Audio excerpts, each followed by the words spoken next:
Spider-Man, a woohoo, do do do do do do do do, Spider-Man, a woohoo.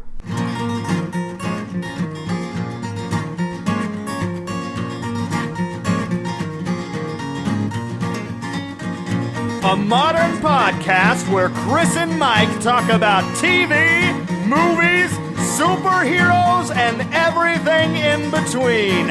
It's time for Superhero Slate. Hello, everyone, and welcome to Superhero Slate, the show where we run down the latest superhero entertainment news. We love TV, movies, and superheroes, so let's talk it all out. My name is Chris Dillard. And my name's Mike Royer. And today, we break down the latest Civil War trailer. Finally. We tell you Luke Cage's debut date. Mm-hmm. We're going to look at some X-Men posters. Yeah, that's another movie. Yeah, and some more. We got some more news. A big news week, actually. Yeah, I mean, I think it's obvious. We've been letting everybody know that kind of like the main headliner of this show is going to be that Civil War trailer. And we're basically going to jump into that first here shortly, but I don't know. Yeah. Did anything else notable happen to you this week before we jump into probably what affected us most? So this is kind of the debut of Comic-Con season, is what I would say. This weekend, I think in Chicago, I think there was like a fandom fest or something with a bunch of like celebrities, but I chose to go to Lexington Comic and Toy Con. And I bought a fuck ton of comic books. Metric. It's a metric fuck ton, by the way. That's my favorite amount of comic books. Enough to where I had to I have this this shelf, or this, I guess, a square with like 4 shells on it, there's 4 cubes. I had to remove books from the first and second and make a whole new third one that I haven't never used before. So I bought a lot of trades, a lot of good trades. I bought a Spider-Man, a little Marvel Select figure. I guess he's a bigger one, in honor of something we're going to talk about later. And also, my birthday's this week. I don't want to toot my own horn, but it's related to what's going on here. It's your birthday. You're allowed to toot your own horn and not feel guilty about it. My fiance bought me Marvel Cinematic Universe Risk. Oh, cool. I didn't even know they had that. I don't even know how to play Risk, so I don't even know if that's incorporates well or not. It does. You can play it regular way, or you can play it with their new rules where you control Captain America, Iron Man, the Winter Soldier, Ultron, and there's a 5th one. I can't think of who it is. All right. It's not Loki, because Loki is actually like something... Thor. It's Thor. There he is. So, it's really cool. I'm really excited. When I opened up, apparently there's a Civil War Risk game coming out. Oh, cool. To tie in with the movie as well. So you'll end up probably having that too, and having even less shelf space over at that place. Yeah, well, we have a game closet. It used to be a linen closet. Now it's full of board games and stuff like that. So, that works out. And I have I think I have all the Civil War pots that have been released. You're so prepped and ready. I am ready for Civil War.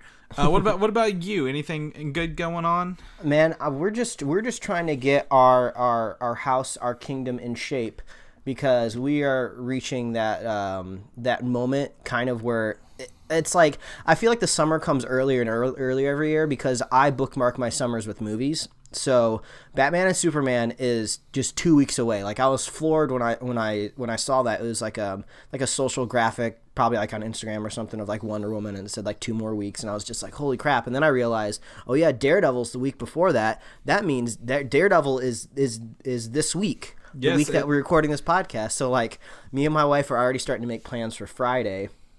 So we're like, okay, as soon as you get home from work, we're going to get some like takeout food.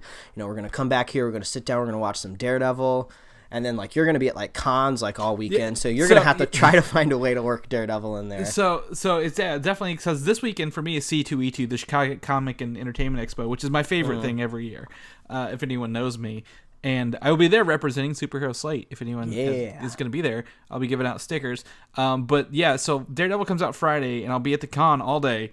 But I'm going to come home that night, and the guys who I've guessed on their podcast before, Bagged and Bearded, they're actually staying in my hotel room with me. Nice. So we're going to watch the first episode and record like our little preview cool. thing. I like that. And a first impressions type deal? Yeah, like it's not a full review, but like, hey, we're not going to do a reaction video because that's stupid as well. But we're going to do that, and I might post it on, it's not going to be a Superhero Slate podcast, but I will post it on our Facebook page so you guys can get a vibe before we record our spoiler cast. Yeah, and then like trying to figure out how like we've kind of had like a general idea of how we're gonna to lay out these spoiler casts, but it sounds like Batman and Superman and the Daredevil spoiler cast are gonna come out on the same weekend, so there's just gonna be plenty of stuff to be listening to coming up here shortly, and then we have like this kind of weird month of April where nothing really comes out, but that's like the last empty month almost. But that's for us. okay because all the TV shows will be in full steam for April. Yeah, that's true. I mean, April is what they can consider like sweeps month, right? Yes, and we're going to talk more about that later. We got a lot of stuff on today's point. Yeah, it's going to be crazy. So like we're ramping up. We've been talking about 2016 being huge, and it's starting. Like we are a mere few days away from kind of Daredevil getting everything into full swing. You know, that's right. Deadpool is like the appetizer. It's an appetizer, yeah. Yeah, and it was an amazing appetizer. You know, like when you go to a restaurant, and you open up the menu, and you're like, "Oh man, these appetizers like look just as good. I should just order a couple appetizers." But then like the real meal comes out, and I don't know. I'm excited, and I'm running out of euphemisms here. That's fine. That's fine. But you bring up a good point. It's 2015. I want to kick it off, or 2016. Goddamn. I want to kick it off in a good way. I got a giveaway that I'm sponsoring here on Superhero Slate. Okay. All right. So I have 6 codes for Star Wars Steam games that I got for free because the Humble Bundle was out last month. I bought it. It was actually the second one, so I got a bunch of double codes, and I want to give them out to our audience and our listeners because that is very, very sweet of you. Because I can't redeem 2 codes. Like that's stupid. I got 2 digital copies of Battlefront. What? That'd be stupid of me. So I'm gonna give it out to you guys, and here's how you can win these codes. So first off, like our Facebook page and share the next couple shows that we do. We've got 2 spoiler casts and 2 episodes coming up the next 2 weeks. Share those. That's all I ask. Nothing fancy. You can also retweet our tweets for another chance to win. That's a good way to get 3 entries right there. And lastly, anyone who has reviewed us on iTunes and left a worded review and it's been published, so we're going to give a couple weeks for this to get published, will also be entered. So everyone's going to have multiple entries. It's going to be great. It's awesome. Tell your friends. The more we have, the merrier. I feel like it's not going to diminish anyone else's chances. I think the more we have, the better. So if worst case scenario, just tell them, hey, listen for your chance to get this code because these games are awesome. Yeah. So it sounds like, just to simplify it, just interact with us online in some sort of variation. And basically, if your name pops up in one of the many notifications that we may get on a social platform, you're basically, you could exactly be one of these codes. There is no wrong way to be entered. And maybe you do something super creative that I didn't say or we didn't think of. You're definitely going to be entered and maybe definitely win. I don't know. So we're going to work it out. But we got 6 games just to give you a taste of them. Knights of the Old Republic, Knights of the Old Republic 2, Empire at War, the Gold Edition, Dark Forces 2, and of course, a lot of people's favorites, Star Wars Battlefront 2. Yeah, man, I realize how far out of the game I've been with video games, where like video games like operate off of like digital codes now, and like I think the last video game I bought was like on a physical disc. I know people still do that now, but like it's just like they're getting into that transitional phase where things are digital now, and I'm left in the dust. It's totally true. This week I bought Tom Clancy's The Division for my Xbox One. I actually bought it online on Monday and let it download early so I could play on Tuesday. Didn't buy a disc at all. So we are living in the future. But yeah, just interact with us. We're gonna give you free games from Star Wars because we love Star Wars. You can listen to our spoiler cast and find that out for sure. And I definitely want you guys to have these things because I can't do anything with them. So but other than that, let's jump into the news. We've killed enough time. We've been dragging it out. Let's talk about what everyone's talking about. Captain America: Civil War, the third trailer is what I'm gonna call it. The third trailer. And just to like kind of to load in this conversation. So we knew ahead of time that this was going to be coming on. It was Thursday. Was it Thursday? I believe so. Yeah. So we knew it was coming on Thursday because we had the advance notice. It didn't come with Agents of S.H.I.E.L.D., but we kind of we started figuring that out because there was no announcement. They weren't just going to drop this secretly. So we're like, okay, it's obviously not coming with the premiere of Agents of S.H.I.E.L.D. But then the very next day we got that, stay tuned for Thursday, this new trailer. Yes, so and those teasers, which are linked in our notes, were actually really awesome looking teasers. I like them to like an NFL or a football, like some sort of basketball sports thing, like where they like, here's your team, and they like have them like real dramatic. Like I really like that style. That was really awesome. And basically how these trailer drops usually work for me personally is they always seem to come out early East Coast time. So you're always the one texting me, telling me that these trailers are up. So usually I am like literally waking up, rolling over, and I look at my phone and I go, oh, there's a new trailer out this morning because you text me. So like I was anticipating this trailer so much that I think some of the anxiety anticipation was kind of seeping into my dreams that Wednesday night, because I just couldn't quite get a good sleep. So like when I woke up and I saw the trailer haven't dropped yet, and I was like, well, what's going on? These trailers are always ready to go for me in the morning. And then usually if they premiere in the evening, they're usually attached to a TV show and we're told ahead of time. So I'm just like, well, it's not, we haven't heard about a TV show or anything, so when is this trailer coming? So it was really, really weird. I was waiting until the last minute to basically get into my car and head to the radio station. And like as I get in my car and as I'm driving about to get on the highway, you tell me it's up, it's here. I'm like, fuck. I want to watch this, but I don't want to watch it on my phone. So I know like as soon as I get to the office, I can watch it on like a really nice big Mac monitor and everything. But then like you send me these continuous text messages over and over again that goes, holy shit, or like, holy crap. I'm just no. The correct phrase was, oh fuck. Yeah. Because of this trailer. Yeah. So these text messages from you are rolling in, and I know I trust you enough to not spoil anything from a trailer from me, because you understand how I like to consume my superhero media. But at the same time, I was just like, I wasn't 100% sure. So basically I put my phone down, like I put it in the seat next to me. I'm like, I'm not going to look at this phone until I park and after I've watched the trailer. So like even like my wife who watched the trailer while I'm driving to the office was like sending me text messages like, oh, did you watch the new trailer yet? It was so awesome. I'm just like, I put it all away. And then like I finally got to see the trailer, and then that's when things exploded for me, and I was like all over the internet. I was like posting pictures, memes all over the place. I was going crazy. Yeah, so the thing with me is this trailer is awesome, and the I'm just gonna get it out of the way right now. Is the big reveal is Spider-Man at the end, and what we predicted last week was called the payoff trailer. I don't know if we talked about it in person or just on here, but I nothing in the trailer is a spoiler to me because it's obviously a trailer. Yeah. But like I was like, I don't want to tell people. I'm like, hey, watch this trailer. You'll like it, but I don't want to tell them why they'll like it. And a lot of people were like, oh, Spider-Man, like you were. And you're like, I don't even care. Spider-Man everywhere, which is really funny. So I enjoyed that. It was a good time.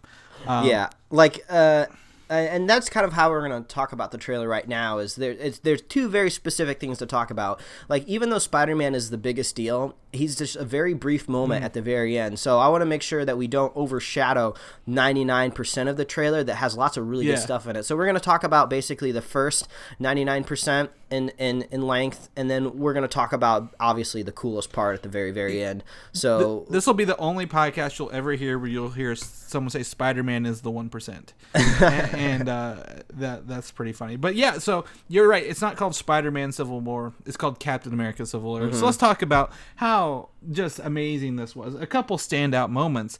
Ant-Man on an arrow. Yes, that's probably the biggest takeaway from this, like from the first chunk of the trailer. Yeah, they're battling. We get to see Ant-Man again on an arrow from Hawkeye. Scarlet Witch taking down the Vision, which we presume is one of the strongest people in the cinematic universe at this point. Brought him to his knees. A lot of still frame stuff I want to talk about here in a second. Kind of shows a couple things that I caught while I was watching, but had to go back and look at. But also at the same time, this one line that Captain America says is, I could do this all day, really throws back to the first Captain America movie. It makes me feel like they get that this is a Captain America story and not Avengers 2.5. Yeah. But what's something like for you, Mike? What is something that you got out of this? Well, I think the thing that I'm taking away from these trailers the most, and specifically this trailer, it's just like it dawned on me that this is like the first like superhero movie in a and maybe ever where there really hasn't been like a lead villain. You know, it's so strange to have these two teams pitted against each other, and we don't really know what team we're supposed to be on. You know, they both have reasonings for the sides that they're supposed to be on, but like, you know that they're not trying to necessarily kill each other. They're trying to like neutralize each other. So it's just like, we know Baron Zemo is supposed to be in this movie somehow, and we see Crossbones a little bit in this trailer, but they're just like almost insignificant with the amount of screen time that they've had in the trailer so far. So I'm just really curious, like, since they've given us just enough to just want the movie, but we don't really know where it's going to go. Like, I feel like this movie is going to have insane amounts of ramifications going forward with the next couple phases, you know, because when I watch this, I contrast it to the Batman vs Superman trailer, mainly because it's two opposing sides that are both good going after each other. But with the Batman Superman trailers, we've gotten a very, very, very concrete look that Lex Luthor is pulling the strings. He's the real bad guy. Doomsday's in there. They're eventually going to team up and fight that thing at the very, very end. We have no inkling like that whatsoever with this Civil War trailer. We don't know what's going to happen. And, you know, watching these trailers, I'm trying to like piece together the locations in my mind. Like, okay, we got that airport scene. You know, that's kind of where a Spider-Man pops up. You know, I've seen some cars with some like long skinny license plates, so it looks like maybe they're in like Germany. They're in Europe at some point in time. So like, I'm trying to to piece these locations together in my head, and I just can't quite figure it out. Like, I feel like there's like a set piece somewhere in there that they're leaving out. I'm like, oh, is that going to be the final? Like, so there's just like all these questions in my head that I'm trying to answer, and I love that, and I love how they've made this trailer really a good trailer. They're not giving things away. They're giving us the feeling emotionally, and I feel like they've really balanced it well. Where I'm starting to get more of Tony Stark in this trailer, of his kind of viewpoint. We've gotten a lot of Captain America and what he's fighting for, and I feel like we got a little bit more of what Tony's fighting for in this trailer, which is nice, balancing out the sides. So it was a really emotional trailer still. You know, we've talked about the other trailers have had that really emotional feel, and we were kind of waiting for the summer blockbuster type level trailer, and this is the closest that we're going to get, but it's still very emotional, and it really harkens back to Winter Soldier, which has got to be like, if my favorite Marvel movie right now, if not of all time, you know. So it's just like, man, like, I'm so excited. Like, it definitely is overshadowing Batman Superman for me right now, even though that's the next movie coming up. But like I'm not complaining either way. The fact that we gets to watch both of these movies within like 5 weeks of each other, like, hell yeah. Yeah, so it's pretty awesome. I really like this trailer. Again, it teases us without giving us everything, and I think that matters because we care about these characters. We spent 8 years building a relationship with these characters in their own movies, and now they're at each other. We're like, what's really going on? And we get a little bit of both sides, like government control versus non-government control. And a couple things, you know, I point out, we get Black Panther for the first time. He is looking badass. He is looking good. He's his suit's reflecting bullets from a machine gun and a helicopter. And he's looking great. He can outrun a motorcycle even.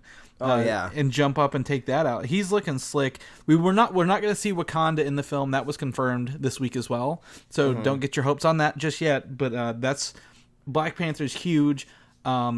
Yeah, honestly, like, there's so much to this trailer because I when I look at it, I go frame by frame and I look at stuff. Bucky's in the same red shirt for a lot of the film. So I feel like there's like an incident that happens and then it just keeps getting drawn out. And like, it's just like a big, like, a really, really long day, kind of like in Winter Soldier. Like, it's going to be huge and it's going to escalate and boil and then just blow up. They did some really sneaky editing on this as well. It looks like Bucky is the one who shoots Rhodes out of the sky. He's inside on that shot, and and he's outside, and it looks like an energy beam from actually Vision takes out Rhodes. If you look at the coloration of it, just want to point that out. There is a shot and with Bucky on the ground with his arm cut off, his metal arm, in one of the frames. Oh, I didn't catch that. When Captain America's beating up Iron Man. If you look behind him, you see it. I mean, it's there. It's not like it's hidden very well. Like, they want you to know. But also, at the same point where Iron Man smacks Captain America in the face, there are two Buckys in that shot. Oh, okay. So at the beginning, when those doors open on that winter base, like the snowy base, there's a Hydra symbol in the middle of it, and seeing two Buckies later on, and one's in that I guess the chamber that we kind of see in the trailer. One's in there and one's not. So I'm like, what's going on? Yeah. I love the questions that arise. There are more questions. Like looking at the details, that opens up more questions than we had when we didn't look at the details. Yeah, exactly, and that's how a trailer really should be. It should be raising all these questions and not answering. Oh, is Doomsday going to be in the trailer? Oh, yeah, Doomsday's in the movie. Yeah, we don't know what act what is, and that's really really good. I'm really excited. Also, want to point out you can buy your tickets already. Did you buy yours, Mike? Oh yeah, it's so funny because I was so enthralled in this trailer and so hype, and I had to immediately and instantly go to the internet and just like share my excitement that I totally missed the very like last frame of the trailer that basically said tickets on sale now. And I think I was even like talking to you online, and I was just like, man, I wish these tickets were on sale already. And you're like, the tickets are on sale, and I was just like, oh shit. So like I went right away and I bought my tickets. And it's really, really cool when you can buy your tickets online and pick your seats because you can kind of see who's jumped on the opportunity already.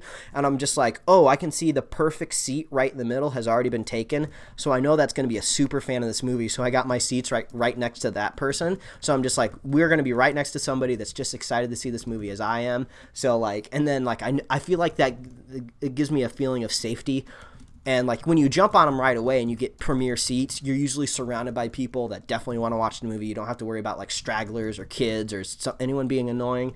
So like, yeah, I got my tickets. I'm ready to go. I put it in my reminder on my phone because like I got all these stuff coming up soon. All these movies, I got to keep track of them when they're coming on. Totally true. I went and bought mine. Actually. They didn't have them available the first day for when I went and looked at the theater I want to go to because I want to see IMAX. There's a 15-minute IMAX section in this movie that I really want to see, and that's the airport section actually. So I'm really excited to see that. And at that point, once I bought those, I'm like, I realized I don't have the Dark Knight or the Batman tickets yet. So I had to buy those too. So I actually bought Civil War before I bought Batman. Or Captain America. I'm all over the place today. All this stuff is getting so confusing. We're going to keep it on track. So I'm really excited to see Civil War in IMAX and Batman v Superman at the same place in the same seats. I'm really excited. Oh, you bought the exact same seats? Yeah, exactly. On both of them. They both had Batman v Superman wasn't as full as Civil War, actually. Oh, well, I think that's telling. Yeah, and that's a 6:00 showing for Batman v Superman as well, which is really weird. They never do 6:00.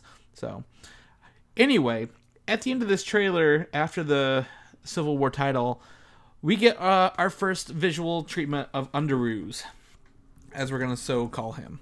Yeah, and I think the great part of the reveal is we were never confirmed if we were going to get it or not. We could infer that we might be getting something because we had a similar kind of reveal of Vision with Age of Ultron, save for the last trailer, basically at the very end, and just a glimpse.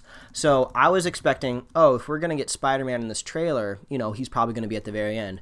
So when the trailer ends and we see the Civil War trailer, that's like those couple seconds there are super crucial. I'm starting to analyze them in just in microseconds of just how's the audio dropping out, how's the logo fading, should I glance down at the YouTube scrubber to see how much time is left in the trailer. So many things are going through my head, and then you get that you start to get that voice track of Tony coming in, and I start thinking, oh my god, this is it. And when the moment happened, I couldn't even process what I was seeing, because we've seen so many fan made trailers by now. We've seen so many even professionals trying to fake Spider-Man in end credit scenes and stuff. When I watched it, it didn't even seem real. It was just so weird seeing Spider-Man, this IP that's been separated from basically its friends and family for the longest time, and seeing it incorporated, it felt so alien. When I first saw it, it was just this isn't, these things aren't supposed to be together. It felt, at first it just felt so bizarre because the costumes are so different too. We've had basically all of these characters so far in the Marvel Cinematic Universe showing their faces: Black Widow, Hawkeye, Captain America. We get to see Tony in and out of the Iron Man suit all the time. So seeing like a character like totally shrouded, we don't see anything under him, and basically spandex. We haven't had a whole lot of spandex heroes yet. So it was just really like the whole thing. It was just so it felt so weird on the surface, but like the excitement quickly like just swelled over all of that, and I was just like, holy fucking shit, that's Spider-Man. As soon as he lands and he's holding Captain America's shield, such an iconic symbol in and of itself, says that Spider-Man's introduction is something special and something you should behold, and that they were very, very excited to give that to us. And I like you, I couldn't believe it. I'm like, this isn't real. Someone's faked this. And then it slowly sank in. I'm like, oh my gosh, this is it. We finally get it. And I couldn't be happier. To be honest, I could not be happier about the inclusion of Spider-Man and this reveal and everything about it. To be frank. So what do you think about the suit? I love it. To me, there's an artist in comic books called Alex Ross, and he does kind of like it's not watercolors, but his drawings are more like paintings. Yeah, exactly. And it looks like an Alex Ross drawing come to life for me, because of the way it's very classic in its Spider-Man. I mean, I have a Spider-Man, a life-size Spider-Man beside me, but also a poster on my wall from Spider-Man issue 100, the 100th anniversary issue. And the way the face and the eyes and that looks is just very, it nailed it, and it didn't pull from the Ultimate Universe for the first time in forever. Yeah. They didn't try to make it look like the raised webbing in the new one. They took that down. They settled it down. It's a little less, I don't know if it's less detail, but they didn't try to make everything stand out as much. Yeah, it's kind of this weird thing where our first introduction of Spider-Man is a fully CG character, and there's pros and cons of that. And I honestly don't think that's CG at all. The more you watch it, the more natural it looks when he lands.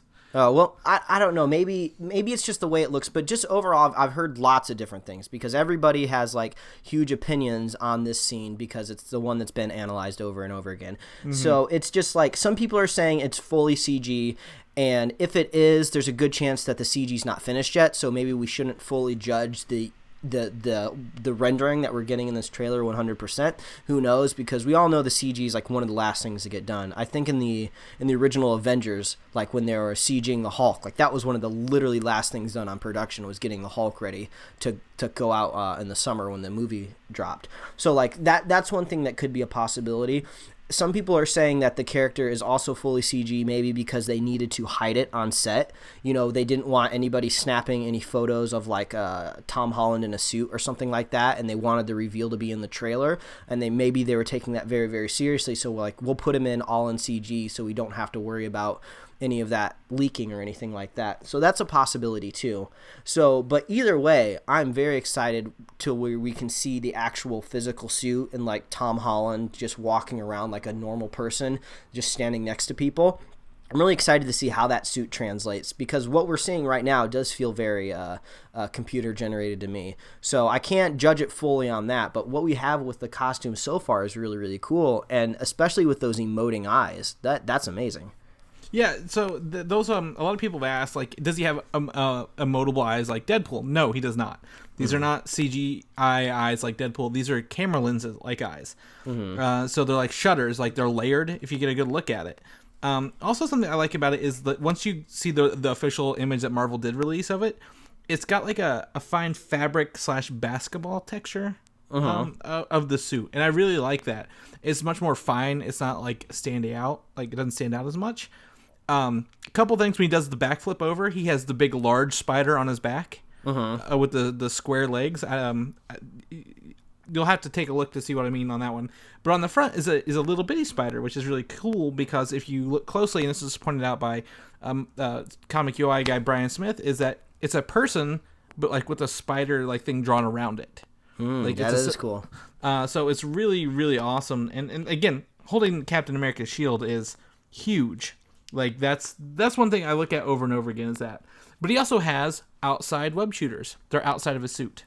Yeah, and that's one thing that I'm really going to enjoy about this iteration of Spider-Man is we're going to get a lot of like little things that I've always wanted explained in a movie explained. Like I never once believed that Peter Parker, the super genius, could ever be like a professional seamstress to make a costume, because they've never really answered that in the movies. It's kind of easier to glaze over in the comic books because like technically, depending what universe you're reading, he made that costume like way back in the day before we were even born. So he's had it forever. So that question's just been in the background. We don't really care about it. So I like the idea that, Tony, there's a good chance that Tony probably just made the suit for him, and maybe beforehand he was just like running around in like a hoodie, like with a snow cap pulled over his face or something like that. So I like that idea. I like the idea of maybe him and Tony palling around because they're both scientists, and maybe that's how he ends up on Tony's team to begin with.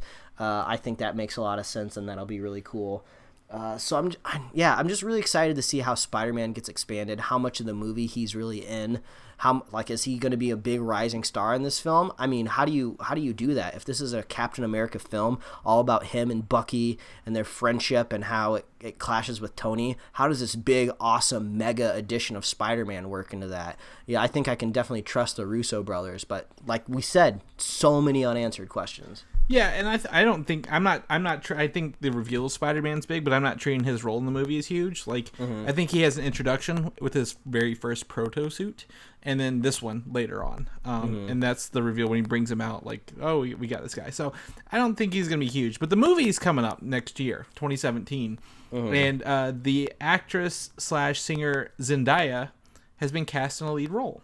I have no idea who Zendaya is. I don't think I'm quite up on that music, whatever she's doing. Yes, so I mean, obviously she's like appeared in like modeling work for Macy's and Old Navy, and like, you know, a lot of young singers and stuff do. But like other than that, like, I think she's on a Disney Channel. I think that's where they got her, because she was on the series Casey Undercover. Basically, what it sounds like is the Spider-Man universe is full of these younger people, and as we get older, we lose touch, and we basically don't know who these younger actors is. So this actress, Zendaya, she is not the love interest. They've said pretty much that this isn't like a love story kind of deal for Spider-Man. That's good. I mean, yeah, he's supposed to be 15, 16, so that's great. I think it's going to be White Tiger. She looks like White Tiger. If she's not a superpower person, then maybe she's just someone to pal around with. But they're getting very diverse with the casting early on, so that's interesting. See how much of the ultimate Miles Morales maybe characters they pull into this for that. But oh well. And while they're filming it, the working title will be Summer of George, a Seinfeld reference. I love that. That's perfect. That sold me on it. I'm like, the people working on Spider-Man are awesome, and I really can't wait for it. Like, it's going to be fantastic. I'm glad we get to see it. I don't think we're going to see any more of him going forward until the movie comes out. Yeah, definitely. I think kind of the last thing I wanted to touch on specifically with Spider-Man is I saw some people kind of complaining that they wish they wouldn't have they wouldn't have spoiled the reveal of Spider-Man, and I think from the very beginning, it was engineered that Spider-Man was going to be dropped in the trailer. You know, I think we're really far past the moment in Hollywood where trailers are being cut after the fact. I think movies are being made to the point where they're just like, okay, how are we going to reveal Spider-Man? Oh, it would be really cool if we reveal him in the trailer. I think a lot of those talks are happening and are not necessarily cut away from the production of the movie. Yeah. So I think this was organized ahead of time, and plus it makes me think that if we're getting this this reveal of Spider-Man in the trailer, that maybe he doesn't have such a clear-cut reveal in the movie. Possibly, you know, maybe we do just kind of get like a simple like, oh hey, this is meet my friend Peter Parker or something like that. He's a student at the high school who's interning at Stark Enterprises or whatever like that. So I think maybe it could just be like a soft introduction to Spider-Man in the universe, and maybe isn't just so clear cut. So we get the clear cut intro in the trailer. I'm going to take it back a little bit and just say, like, in response to that is that, again, that this looks CGI probably because they filmed him doing it on a complete green screen so no one would see it. But they want to control when the reveal was, unlike the Vision, where people were snapping production shots of the Vision. Exactly. No one released any production shots of Spider-Man. If they waited till the movie, something was going to get out.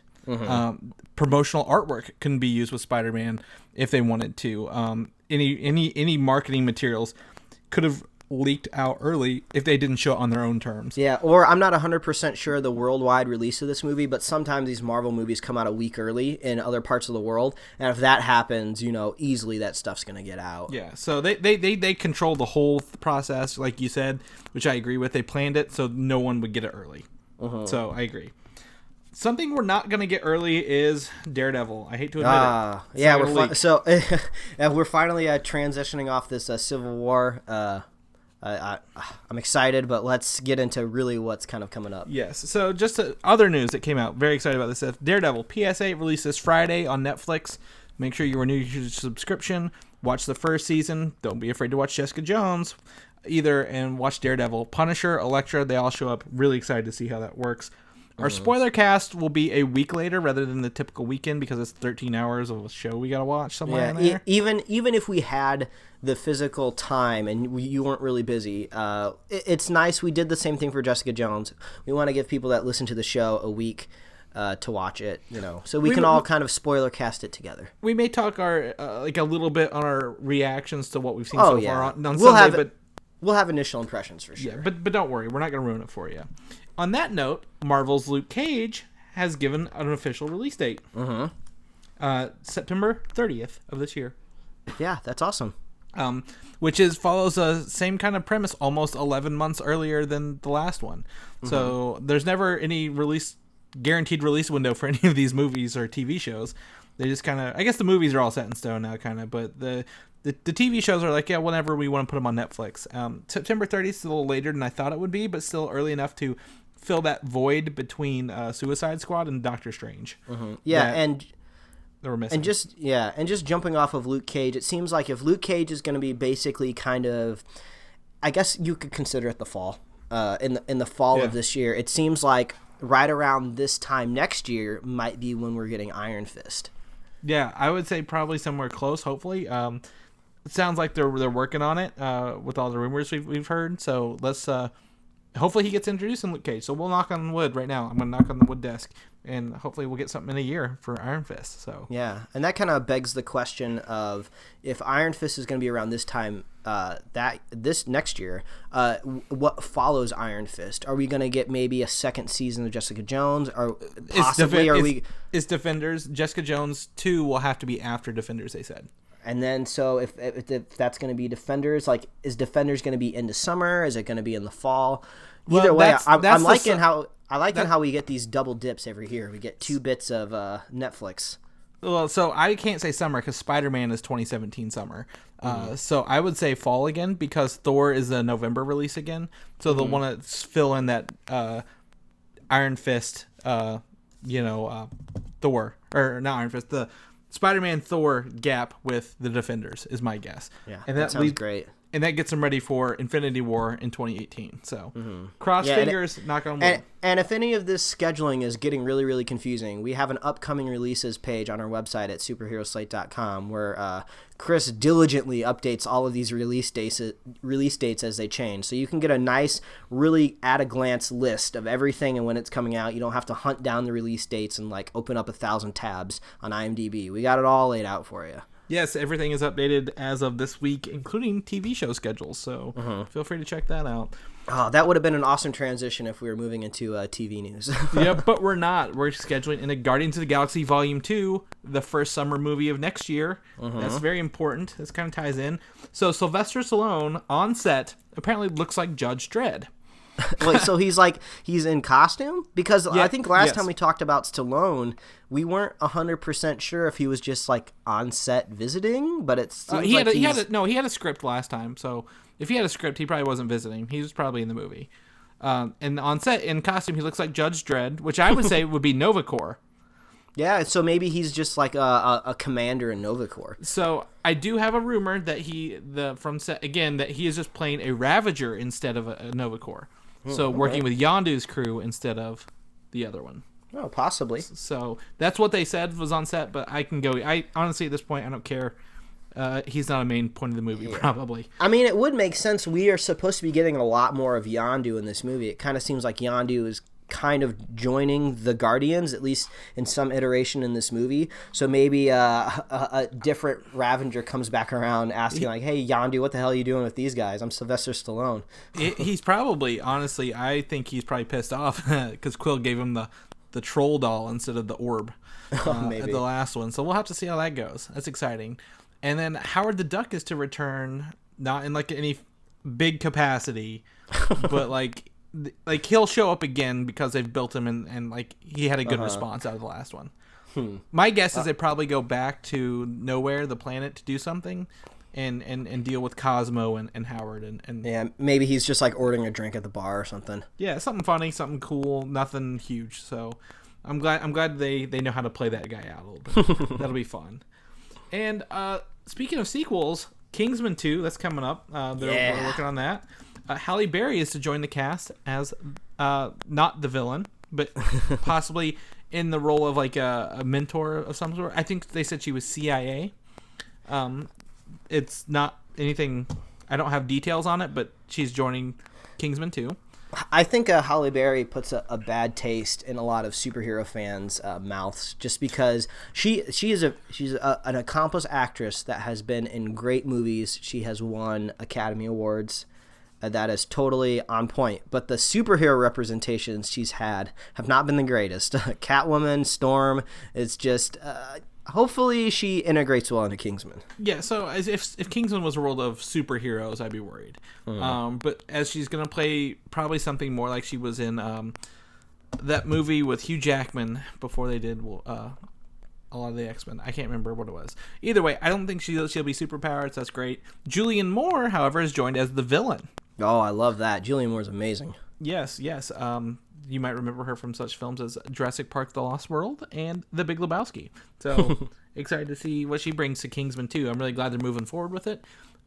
They say this might be a two-parter, or like they might be working towards a trilogy, but nothing confirmed on that yet. That was just pure speculation. So we'll see how that plays out. There's not enough comic book for me to think they get 3, but we'll see. However, speaking of Storm and Halle Berry, X-Men Apocalypse is right around the corner. We always forget X-Men Apocalypse. I hate to admit it, but like they just aren't blowing me away. Yeah, it's just totally overshadowed right now with the big milestone movies. You know, Civil War is a huge deal. Just dropped Spider-Man, Batman vs. Superman, the first time you get Batman and Superman in a movie together.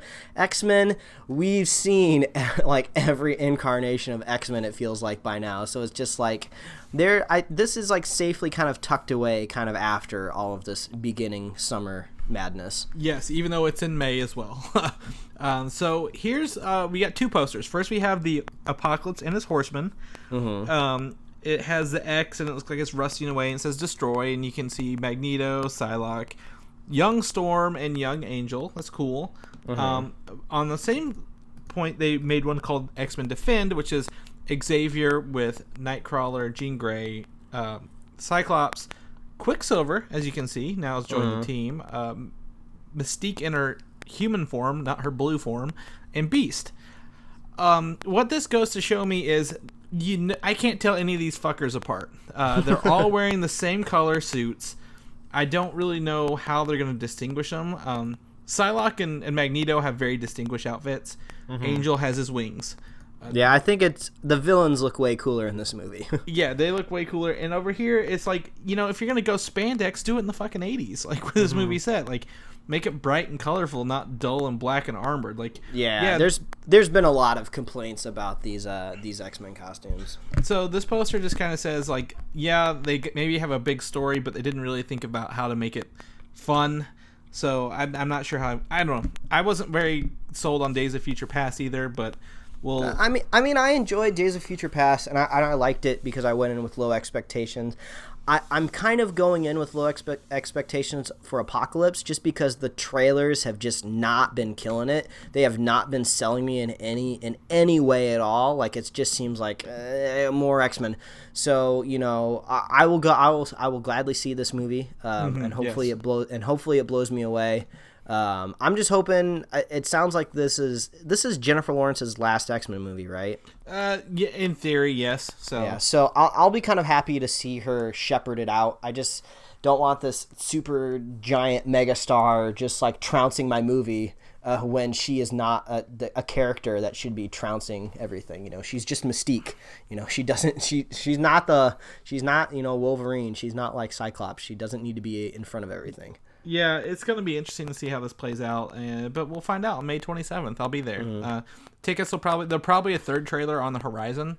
My guess would be before Batman and Superman would be a great time to play it, and we'll see. I think we'll see more then. So hopefully they'll get us hyped by that point.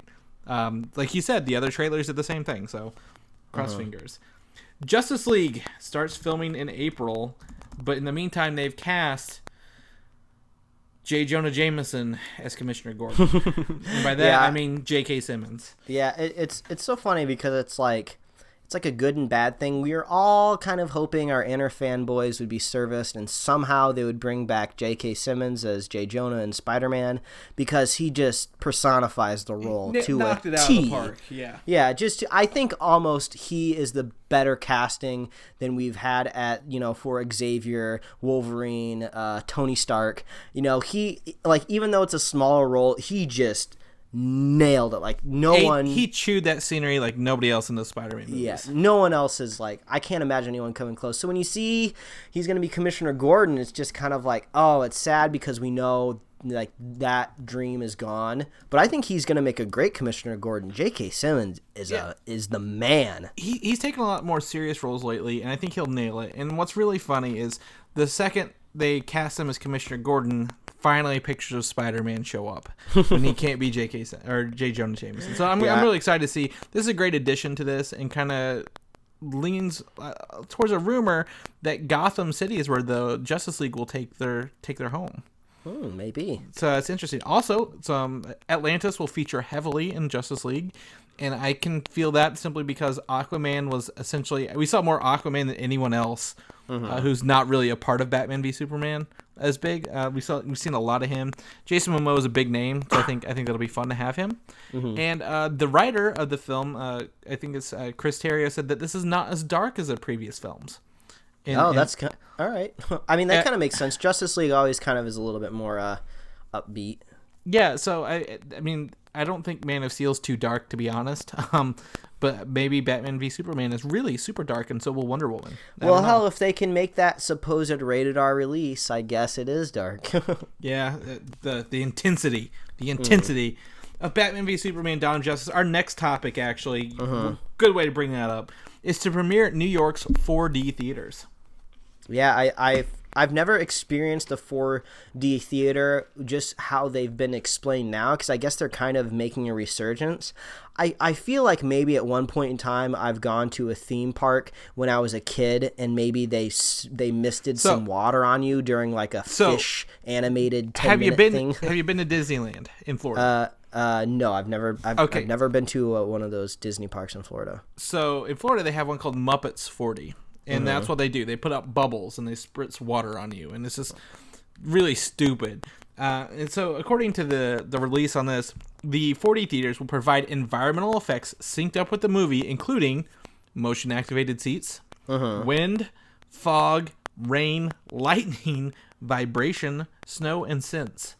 I think maybe some people out there would think this is a gimmick, but I mean this is the definition of gimmick, but it's a gimmick that I want. That sounds really, really cool.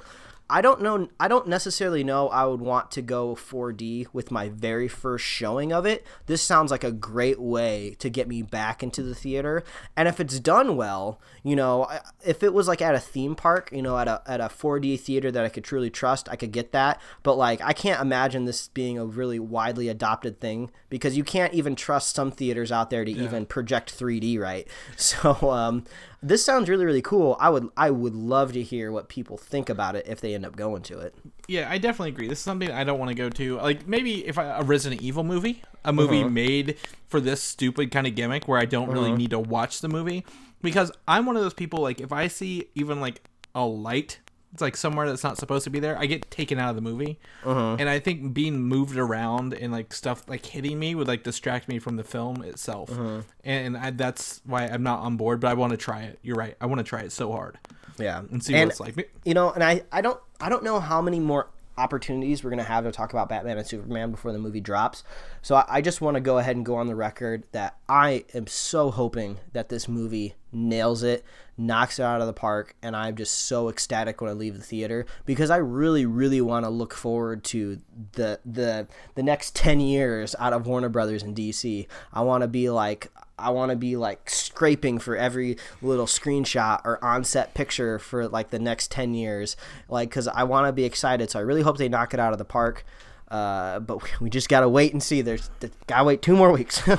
Yeah, we do, and I think we'll get there, and I'm really excited. But in the meantime, we will sit at home knowing our TV superheroes are safe. Yeah, the warm glow of the television will keep us safe. The CW has renewed every current show they have. Which is unheard of before sweeps, and honestly, for every show to be renewed is really ridiculous.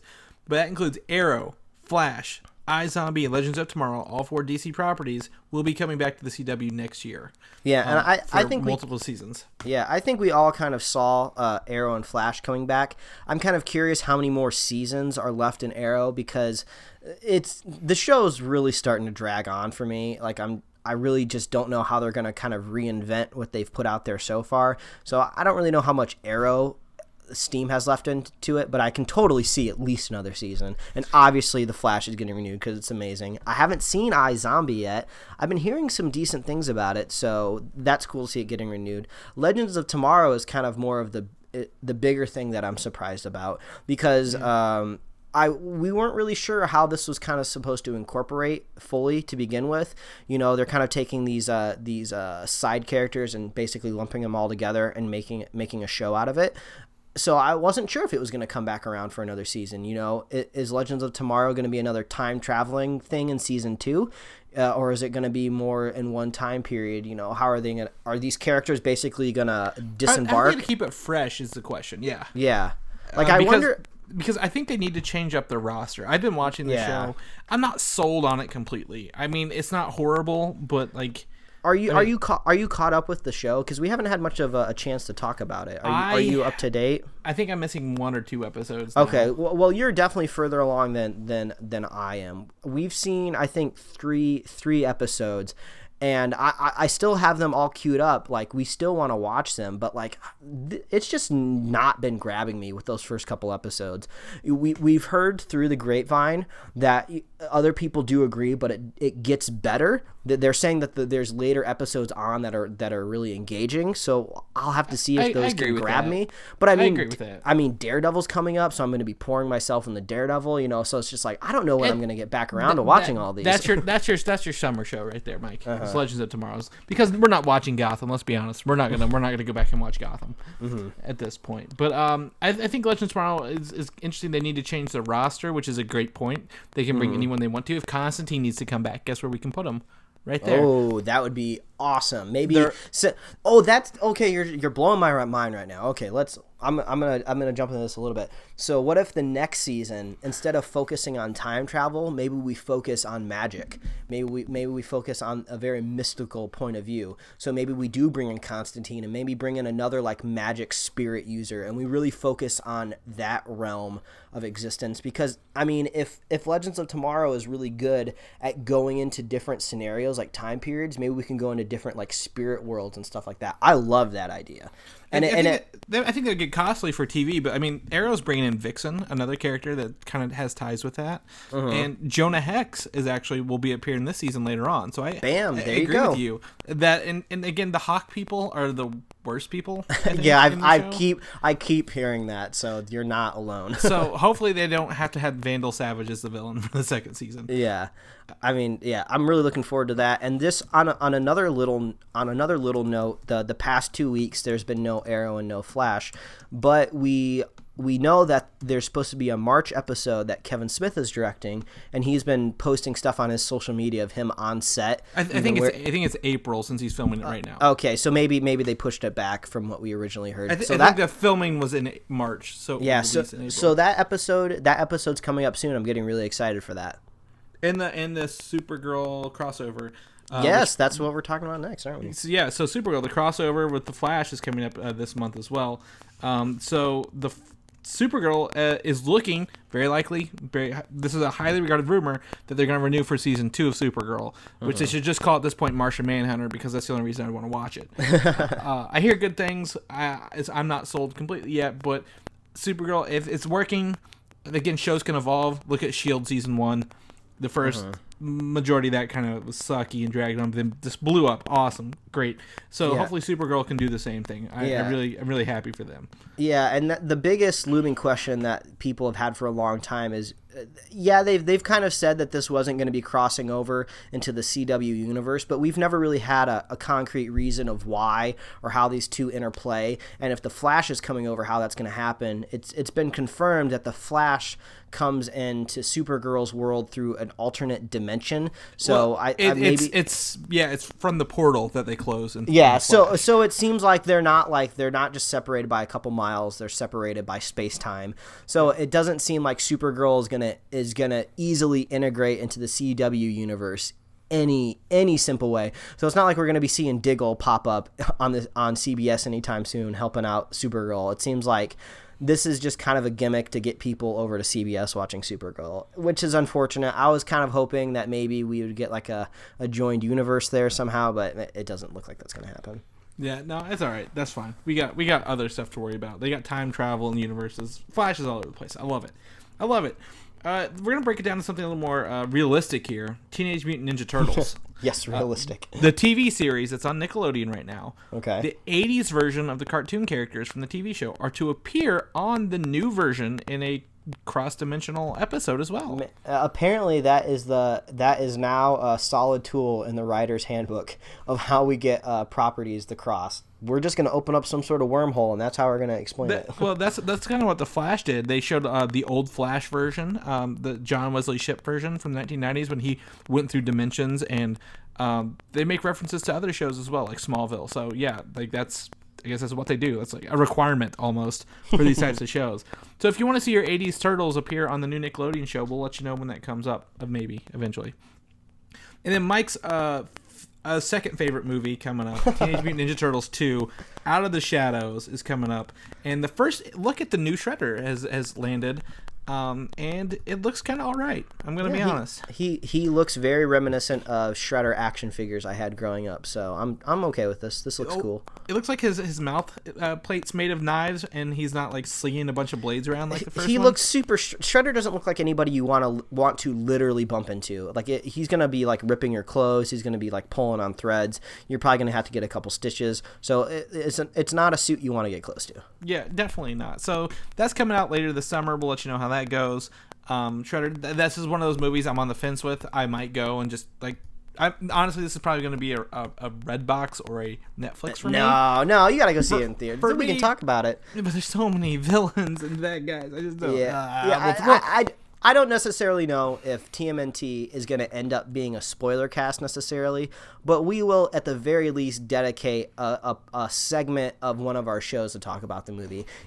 Chris, if you make it to the theater, maybe we could possibly spoiler cast it. So it's going to be on you. If the fans out there of the show tell me, I will go. That's what it'll take. Okay. So we'll do that.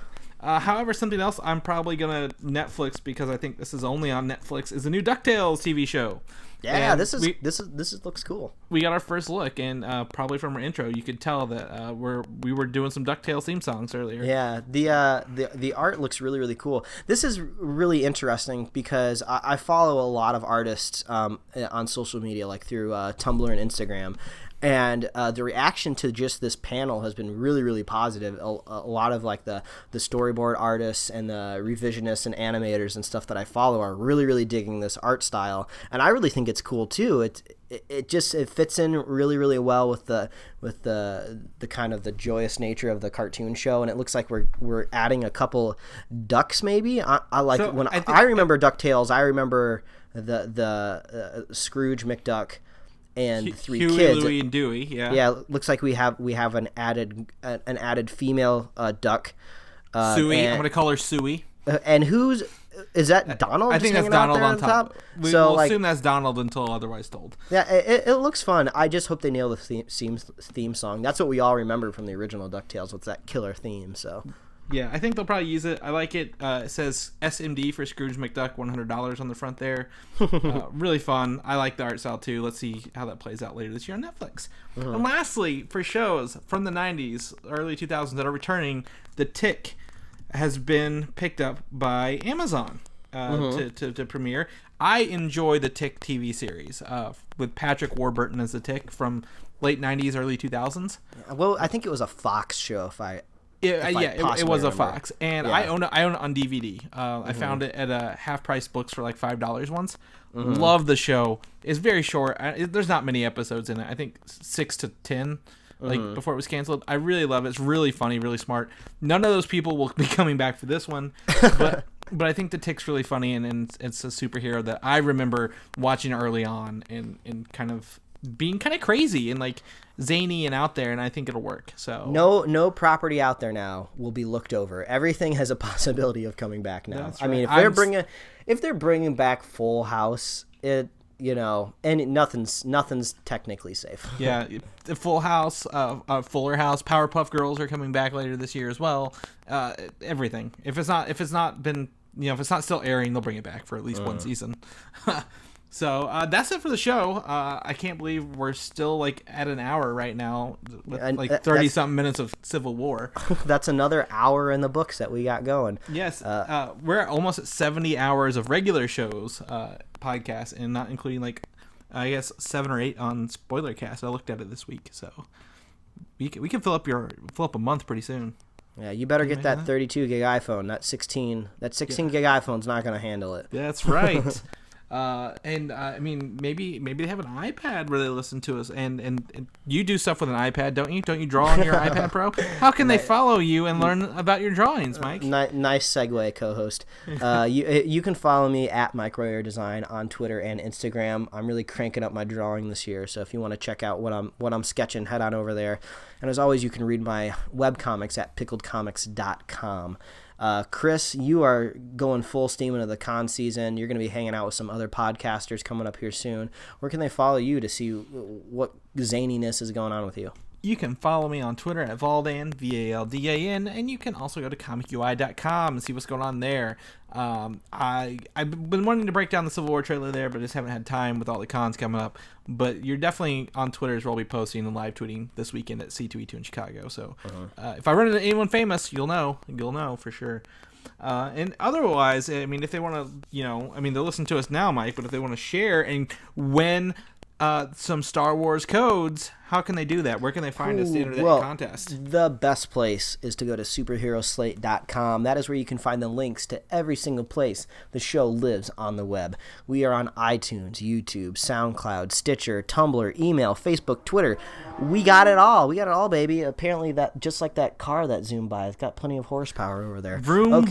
If you're a fan of the show and you want to win some codes, head on over to iTunes and leave us a review. That's great. It helps us pop up in front of other people's eyeballs. The funnier, the better, too. The funnier, the better. There you go. And if you're a super fan of the show, just give it the show a share. Share it with a buddy. Spread the love of Superhero Slate. And that's what I got. It's been a great week. That Civil War trailer finally dropped. I feel like I got a weight off my shoulders that I finally saw Spider-Man in the MCU. I'm ready to roll into this summer movie season. Yes, me too. And like he said earlier, if you want to find out what those release dates are for the next several years, go to superheroslate.com and click on our movie TV schedule page. Yep, so. Upcoming releases. Yeah. So, all right then. Well, I guess we'll catch you guys next week, and don't forget to enjoy Daredevil. All right, adios, everybody. Don't forget to spring forward. Bye. Oh, bye. Thanks for listening, and don't forget to subscribe.